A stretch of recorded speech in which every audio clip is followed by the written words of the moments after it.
Good morning. I'm Mark Allen with Gaper.io, and I'm here today with Colin Wallace, the CEO of EatGeek. Good morning, Colin. Hey, how are you? Good. How you doing today? Good, good.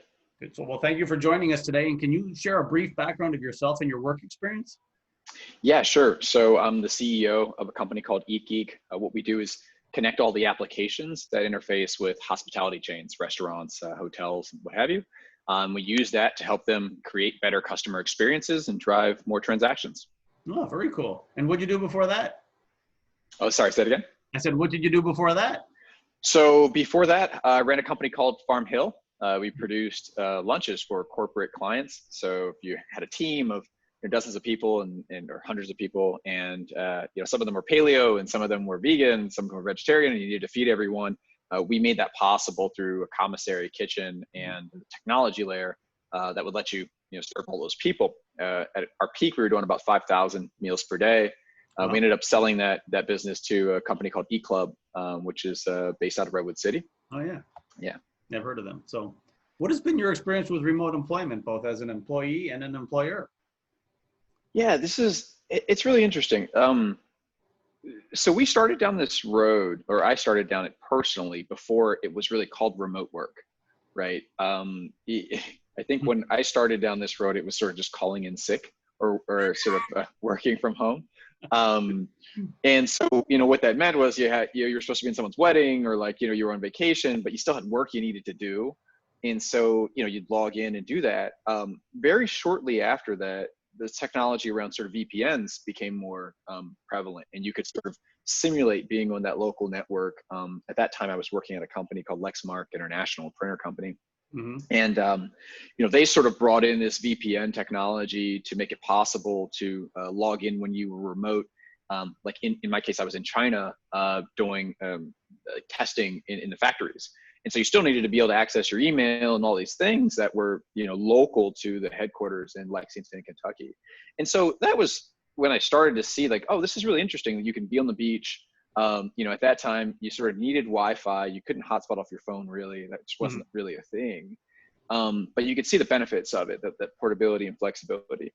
And so in my case, it was always something I wanted to ingrain into business. The challenge was the tools weren't all quite there. Products like WebEx and GoToMeeting, they were still a little bit shaky. You really had to have a super stable connection. They didn't have localized, servers. So, you could get choppy audio and video. So over the years, as the capabilities increased, our willingness to incorporate that into our operations and into the companies that I've run and started, has also increased. And if you look at our current company with EatGeek, we're fully remote. And there's really two reasons. Right? Part of it is our own preferences, right? So having that freedom and flexibility to be able to, sort of work from anywhere. Part of it's necessity, right? So if you are not in a deep tech type business, a lot of times it doesn't make sense for you to compete in the local labor market for talent, right? The product that we build, it is technically nuanced, it is complex, but it's not deep tech, right? So I don't necessarily need a PhD from Stanford to do what we do. I need just quality engineers, but what's maybe even more important to our clients is the ability to do it at a cost basis that makes sense for them, especially when you're talking about restaurants, you're talking about hotels and those types of businesses. And so in our case, it's made way more sense to look in the sort of global labor market, be able to get people from, Boise, Idaho, people who are really talented. And we have a designer, out of Oklahoma City. We have engineers that are based in, New Jersey, some in Argentina, India. So being able to tap into that global market, create opportunity and a little bit of arbitrage in the labor rates, and then pass that on to our clients. And that's been a huge, advantage for us. So I think you're going to continue to see more of that now that people are realizing, hey, some of these tools have gotten pretty good.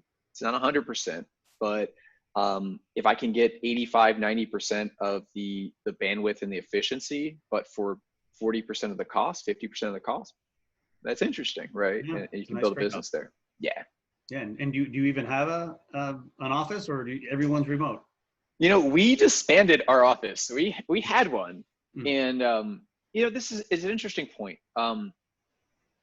So for a little while, we tried to straddle, Mhm. which is this idea of, okay, let's have an office for the people who want to have an office, and let's have options for people to work remote who want to work remote. The challenge there, though, is what we found is it really creates two different cultures. You have Mhm. one of like everybody knows each other and they see each other every day, and you have the others, the people who you only see on Zoom, and you kind of interact with them intermittently, and that I think becomes a challenge at scale. It starts to divide the business up, and so when Corona happened, it sort of accelerated some of the things we were already experiencing and we were already working through about like, okay, how do we consolidate these two cultures? How do we make sure that everyone's on the same page? Um, the other piece of it is from an office standpoint, you're spending something like Mhm. around $750 per employee per month, some between 500 and 750, depending on where you are in the country, on office space that gets used, if you're lucky, gets used 10 hours a day. Mhm. For a little more work-life balance, probably more on the 6 to 8 hour side. Mhm. Um, that's a pretty hefty load, Yeah. and it's hard to justify the utility there if you're not getting some incremental benefit out of it. The last thing I would say is, we have a saying like only innovate on things that are part of your competitive advantage. And as it relates to the office space, it's not competitive for us in a lot of ways. It's not a Mhm. necessity for us to be able to do what we do.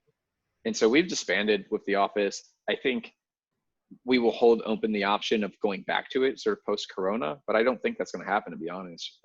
I think we're finding our sort of pace and our cadence in this like fully remote world. Everybody loves the flexibility. I had one engineer from Argentina, and he sent me a note and said, "Hey, I'm going to be working out of Barcelona for the next few months." Like, Okay. great, well, yeah, well, as long as you get your work done, like yeah, great, have fun. Let me know how the caipirinhas are. Yeah, I don't know that Um, Barcelona is where I would go right now, but I good for know. him. I said the same thing. I was like, make sure you bring your face mask. So Yeah, and I don't so know the situation in Argentina, but I do know Spain has been hit pretty hard. yeah. Yeah, so So, I'll let him manage it. well, along those notes, what do you think is the future of remote employment, and what do you think can be done differently to make it more effective? Yeah, that's an interesting question. And we've spent a little bit of time thinking about it over the last few weeks because of, Corona. There's a lot of people that think that this like thing is going to be a blip, right? That remote work is going to end.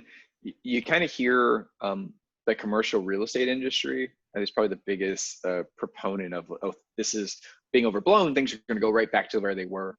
Um, I think we're all smart enough to know that's probably not the case. It's probably never going to be the way it was before, but it's probably not going to stay, 100% of where it's been displaced to.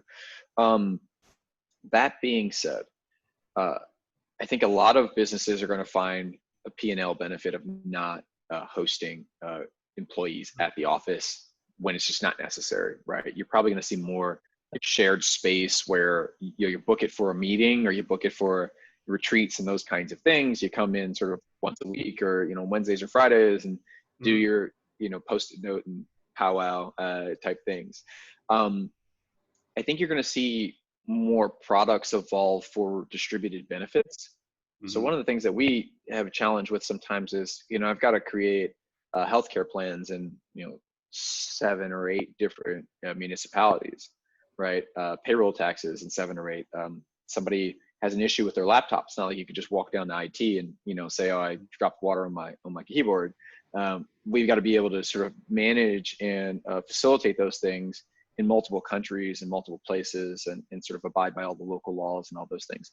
So I think that's going to be a little bit of a challenge that people are going to have to work their way through. And there's some products I think that are trying to tackle that. Certainly some companies in YC, I think Mistro, Mistro, is Mhm. doing some things like that. Rippling's got some products that they've been, putting out along those lines.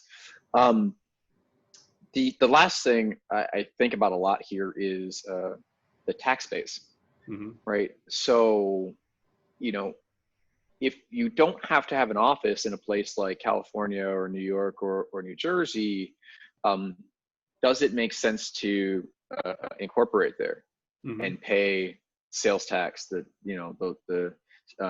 property taxes, the payroll taxes, and so on.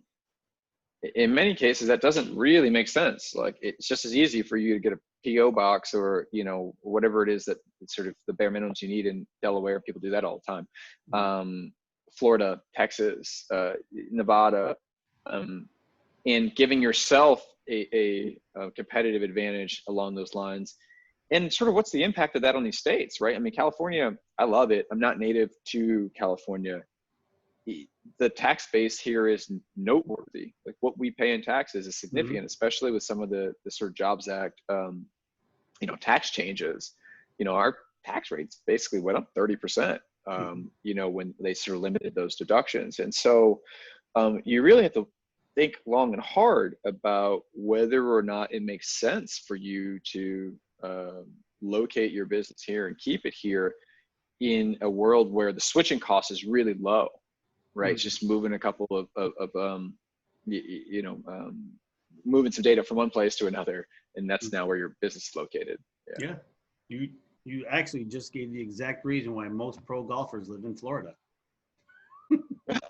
Most people don't know that, but that's why they live in Florida. They think it's the weather, it's the tax base. Oh yeah. Oh,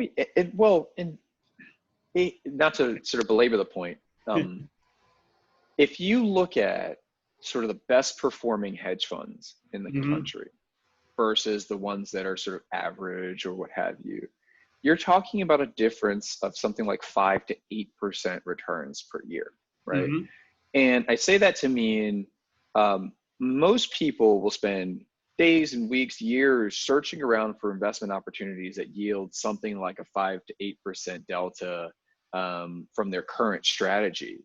And so when you think about it in the context of like the tax base of saying, well, look, if I just move this thing, 100 miles, move this server 100 miles that way, now all of a sudden I'm paying 15%, 17% less per year, right? Which just goes straight to the bottom line.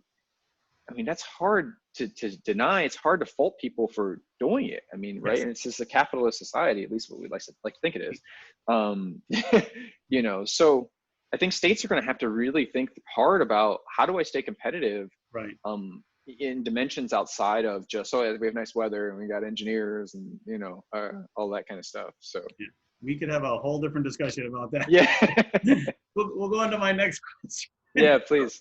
Which is actually about your company. What is the story behind EatGeek, and what's the journey been like? Oof, yeah. So this is interesting. So this is my 5th company. I built 4 companies before this. 3 of them were acquired, 1 blew up. And that happens, right? And I really value the experience from all of them. I was really lucky that my first company had a pretty successful outcome. I started it when I was 21. We sold it when I was 25. And we ended up doing a merger into another business that became what's Grubhub, or Grubhub Seamless today. Used to be sort of the king stalwart of online ordering, sort of prior to DoorDash and some of the other players. When people tell your story about like what your experience was or how it happened, it's interesting that they have this tendency to linearize it. It's this very straight line, march from, oh, you had an idea, and then you did this, then you did that, and then you sold, and oh, great, you're a genius, and everything you did was perfect. And that's really not the case. There's a tremendous amount of volatility that happens in building these businesses. Nobody talks about when you had to fire, sell your car to make payroll. No one talks about borrowing from mom and dad's pension to be able to hire an employee, and all those kinds of things. And so I say that to mean we're in that state with EatGeek where there's lots of ups and downs. The nice thing when you've done it multiple times is you sort of know what to expect. And I think a good analogy is sort of like going to the gym. People think that, oh, well, if you built multiple companies, it's easier. And that's not true. The weights don't get any lighter when you go to the gym because you've been before. You just know what you're in store for, right? It's going to be painful. It's going to be, brutal. And so you're prepared for it. And it's the same thing here. And we've had our ups and downs. I think finding product market fit, that was a little bit of a challenge in the early days. I'll give you a little bit of context. The original company that we built, it was called Fango. This is the one that became part of Grubhub. What we focused on was restaurant-facing technology. So this was like literally everything that happened from when you hit a button on your phone to an order being placed. We built, designed, patented, and sort of optimized that flow. This is tokenizing your credit cards, and this was novel stuff back then. This was not, nowadays like you just write to some API and so on, but like we were writing this stuff from scratch. Give you a funny story. Originally, people didn't really have data on their phones, and so we were trying to let people order food from their phones. That was sort of like the original thesis. And we said, okay, well, they don't have data. What do they have? Well, a lot of people have text message plans. So we said, okay, great, let's use that. So we built an application, sit on your phone, BlackBerry OS and Windows CE, kind of like dating myself here. And it would, the application would take your order and it would convert it to binary. And it would send the binary as a text message to a server. And our server would decode that binary and then translate it into a fax, and the fax would go to a restaurant. And like that was literally how the technology worked. And throughout the course of evolving that, we ended up building integrations with point of sale. We ended up, tokenizing credit card information. You start to build these infrastructure pieces to make that technology and that process sort of flow and seamless. So in the process, you build a lot of great relationships with restaurant owners, and restaurant owners are like the salt of the earth people. I mean, 30% of them are first generation immigrants. They employ 1 out of every 5 DACA recipients, for example. And so you meet these people and you spend a lot of time with them trying to help them build their businesses and support themselves. And the repercussions of if you get it right or wrong are the difference between their kid going to college or not, right? And that was really cool. And I took that responsibility very seriously, and our whole team did. And we also took it to heart, right? Like when we failed, they failed, and that was not lost on us. The thing I didn't realize when you merge 2 companies is that you don't get this sort of like happy blend out the other side, right? Like I thought this is me, a 24, 25-year-old me. Oh yeah, we're get the best of both worlds, we'll put them together, and you get both sides of that. Because parents probably feel the same way, right? Where your kid's not the perfect blend of each of you always. What really happens though is sort of one entity sort of parts out the other and uses what it needs and then sort of discards the rest and moves on. And one of the things that happened for me at Grubhub was my opinion started to become optional, right? You go from sort of running the ship and having a very clear set of sort of values and morals and how you want things to happen and how you expect them to be done, how you expect people to be treated and so on. And that kind of gets replaced with, we need to grow, we need to go public, I want more market share, I want more share of the cap table. And I was not prepared for those dynamics. I wasn't prepared for the impact that it had on those restaurant owners, the ones that helped me build the business that paid for this house, that helped put me through grad school, and all those things. There was a covenant, an exchange of, you're going to help me, I'm going to help you, and we're both going to do better together. And I felt like that got violated. And so when I went to business school, it was sort of an opportunity to reset. I was 26, and I said, okay, let's remember what's important. It's really easy to lose track of that, in the fast-paced, fast-growth world of startups. And so when I came out of school and I saw what was happening in the space, right, that things really hadn't gotten any better, for restaurants. And in fact, they were probably being taken advantage of more than when I left to go into business school. And so when I came out, I got together with my co-founder, a guy named Ashutosh Joshi. He was actually the first engineer I hired at the first company. So sort of, 10 years later, he was running a massive team at VMware out here. I just come out of Stanford, and I called Joshi up and I said, hey man, let's get the band back together. I think we can go and fix some of these problems, and we can sort of help restore some of the balance of power for restaurants and for other hospitality chains. And so that was sort of the start of EatGeek, this idea that you could take all the data that was coming into these restaurants and help them use it to regain power, to regain the relationship with their customers so that they control their destiny. And so what we've seen is, a lot of the chains and a lot of the other operations are realizing, wait a minute, I don't even know who my customer is anymore. And just to sort of hammer home the point, when Corona happened, all of a sudden you had all these restaurants and hotels that were like, oh great, I need to text message or email my customers to let them know what my hours are going to be. I need to change my menu data. I need to be able to change my pricing on multiple platforms. I need to figure out alternative channels for acquiring customers. And then you have this sort of coming to America, sort of that scene in the barbershop where the gentleman's saying like, "Oh, taste the soup," like, right? And you realize you don't have the spoon. You don't have this sort of fundamental piece of your business, the relationship with your customer. You don't have that fundamental piece, and you're in a crisis mode. And so in many ways, like that accelerated the learning curve of like, oh crap, we got to get really smart about this really quickly. And that was sort of the perfect storm for us. And so it's been interesting because when you tell people you work in the hospitality space, building technology, restaurants and hotels, the initial response is like, oh, I'm sorry to hear that. I hope it works out for you. And we're on the other side, like, no, everything's great for us, because it's now all of a sudden becoming really prescient for our client base to understand why they need to maintain that relationship, why they need to sort of control their data in order to run their businesses. So cool. So, I mean, and you touched on the pandemic. Did that cause any major roadblocks or challenges for you? I know you were already a remote company, but yeah, for your industry. It did. I think startups are uniquely suited for this, like because sort of your fundamental DNA is to be quick and sort of evolve very quickly. I think the biggest piece was the mental distraction. You go from this state of mind where 95% of your focus is on the business, right? Is like, how do I drive this key metric? How do I drive my growth? How do I drive my revenues and so on? To, okay, now I need to spend 50% on then how do I keep my people safe? I've got to spend 30% on how do I manage like legal liability? If someone gets sick, right? There's all of these new variables that are introduced that you've got to balance and simultaneously run the business, sort of the business you had pre-corona.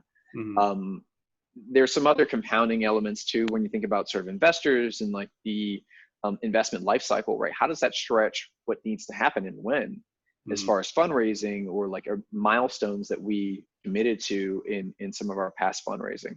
So I think that's been the biggest challenge, is not so much in the execution, but the piece of where you're deliberating on the decision. We have sort of a principle or framework in our company of dividing up decisions into sort of reversible and irreversible ones. And we try not to spend more than 5% of our time thinking about things that are reversible, right? These are things like, what color should we paint the wall in the office and like that kind of stuff. If it's wrong, great. You just change it and, it takes 10 minutes and $50 and that's the end of it. Then there are these massive structural things that are really difficult to change: hiring people, culture, sometimes the product direction. And, Corona introduced a bunch of those very quickly, earlier in the life cycle of the business than you'd expect otherwise. And so we had to get really smart about, okay, well, what do we want our culture to be in a remote sense? And we got to figure it out in the next week.